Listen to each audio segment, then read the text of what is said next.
우리의 인생은 유한합니다. 독서를 성과로 이어가지 못한다면 남은 인생만 줄어들 뿐이죠. 책을 읽고 삶을 바꿔버린 사람들이 정말 많습니다. 어떤 사람은 책의 한 문장이 인생 구절이 되어 삶이 바뀌었다고도 하죠. 여러분의 삶은 어떤가요?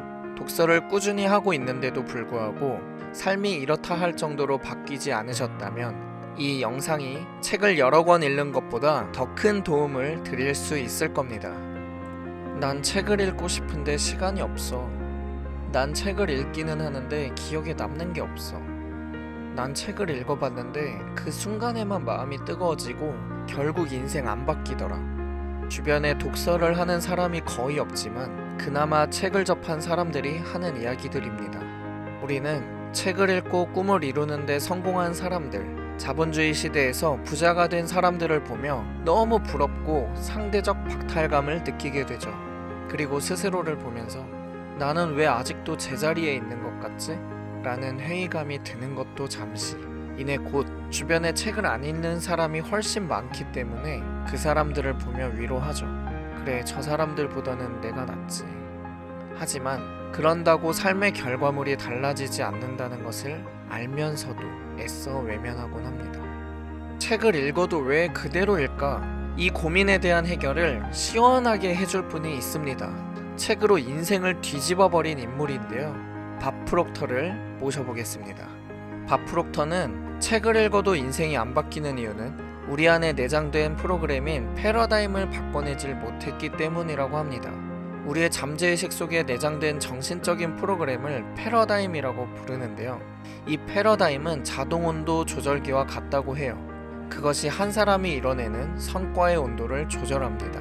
쉽게 말해서 우리도 모르게 하는 행동들은 대부분 습관적인 것이고 그 습관적인 생각과 행동에 따른 결과물을 가져온다는 것인데요.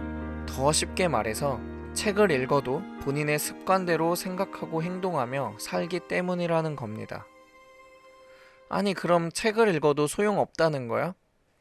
아닙니다. 밥 프록터의 독서법을 깨달아서 함께 인생을 변화시켜 보시죠. 밥 프록터는 1년에 500만 원 정도 벌었다고 합니다.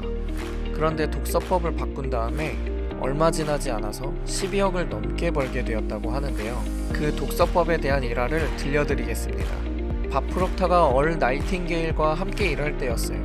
나이팅게일은 어느 날부터인가 책의 어느 한 페이지가 잘 보이도록 펼쳐놓았습니다. 밥 프록터는 궁금해서 물어봤죠. 저건 어떤 의미인가요? 저는 이 부분을 석 달 동안 공부했습니다. 한 페이지를요? 네, 그 페이지를 온전히 다 이해하면 다음 페이지로 넘어갈 거예요. 그 이후로 밥 프록터도 똑같이 독서를 따라하기 시작했다고 합니다. 이 독서법의 관건은 무엇을 생각하느냐가 아니라 무엇을 내면화하느냐인데요. 부를 이루고 꿈꾸던 삶을 살고자 한다면 뭘로 돈을 벌지? 이걸 생각할 게 아니라 부자가 되겠다고 생각하고 부자의 생각을 내면화해야지만 가난에서 벗어날 수 있다는 것입니다. 즉, 우리가 가진 패러다임을 부자의 패러다임으로 먼저 바꿔야 하는 것이죠. 밥 프록터는 책 한 권을 인생책으로 삼아서 완전히 내면화하는 데 집중했습니다. 그 매일 반복해서 읽은 책은 나폴레온 힐의 생각하라 그리고 부자가 되어라 였는데요. 무려 26살이었던 1963년부터 매일 읽었다고 합니다. 죽기 직전까지 말이죠. 이 독서법에 관한 재미있는 일화를 하나 또 들려드릴게요. 밥 프록터가 책을 읽기 시작했을 때 2살 많은 누나였던 헬렌에게 팻이라는 친구가 있었어요. 그녀도 책을 좋아했습니다. 팻은 언제나 책을 보고 있었고 늘 책과 함께였죠. 아마도 동네 도서관에 있는 책은 전부 읽었을 거예요. 팻은 밥 프록터가 책을 읽기 시작했다는 소식을 접하고는 물어보더랍니다. 헬렌이 그러는데 너 요즘 책 본다며? 응. 뭐 읽는 중이야? 좋은 책이야. 누나도 좋아할 것 같아. 생각하라. 그리고 부자가 되어라. 팻은 미소를 띄었습니다. 그리고 몇 달 후 다시 팻을 만나게 되었죠. 너 지금도 책 읽니? 응. 요즘엔 뭐 읽는데? 생각하라. 그리고 부자가 되어라. 세상에, 지난번 만났을 때 읽던 책 아니야? 맞아, 아직도 그 책 읽고 있어. 팻은 희한하다는 듯이 바라봤죠. 다시 몇 달이 지나고 그녀가 물었습니다. 지금도 책 읽고 있어? 그럼 뭐 읽는데? 생각하라 그리고 부자가 되어라. 밥 프록터는 책 한 권을 정말 오랫동안 읽었죠. 그렇게 반복해서 독서를 하는 것이 패러다임을 바꾸는 행동을 하고 있었던 겁니다. 우리가 해야 하는 독서가 바로 이것이죠. 매일 하는 습관적인 행동으로는 원하는 결과를 얻을 수 없다는 것을 빨리 깨달아야 합니다. 그리고 독서를 통해 어떻게 자신의 행동을 바꿀 수 있는지 깨달아야 하죠. 또한 원하는 것을 얻을 수 있는 행동을 만들어내야 합니다. 그러려면 내면화되어 있는 패러다임을 새롭게 바꿔야 해요. 반복을 통해서 말이죠.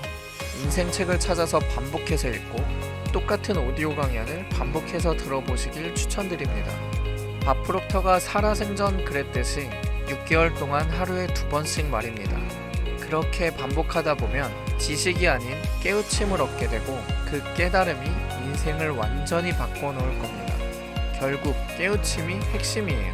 밥 프록터는 나이팅게일이 글을 쓰고 녹음한 마법의 말이라는 오디오 강연을 1만 번 정도 반복해서 들었다고 합니다. 그 마법의 말은 바로 태도에 대한 것이었죠. 이 오디오 강연을 여러 번 반복해서 들을 때마다 태도가 무엇인지 깨닫게 되고 스스로의 태도가 어떤지 알게 되었다고 하는데요. 자신의 태도를 객관적으로 인지한 것이죠. 변화는 메타인지로부터 시작됩니다.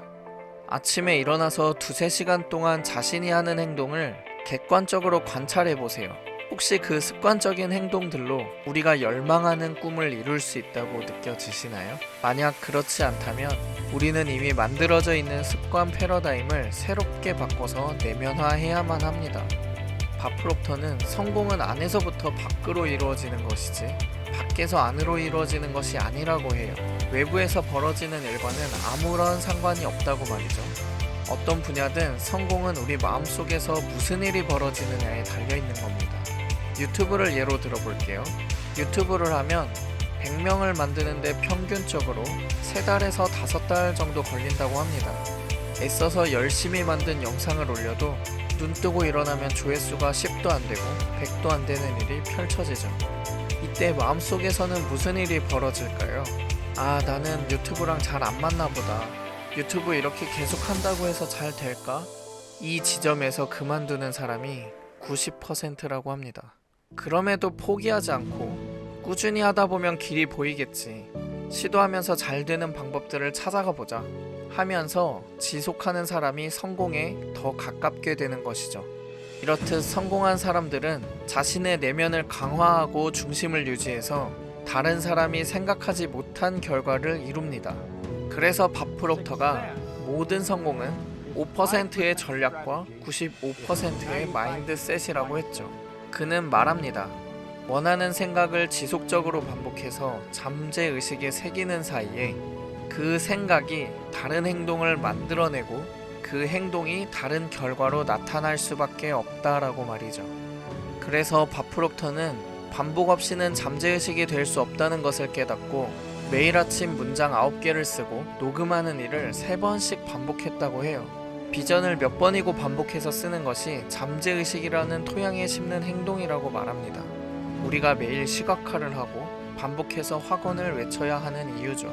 책을 한 번 읽고 넘어가는 것으로는 자기 것으로 만들기 어렵습니다. 인생책을 만나셨나요? 롤모델이 있으신가요?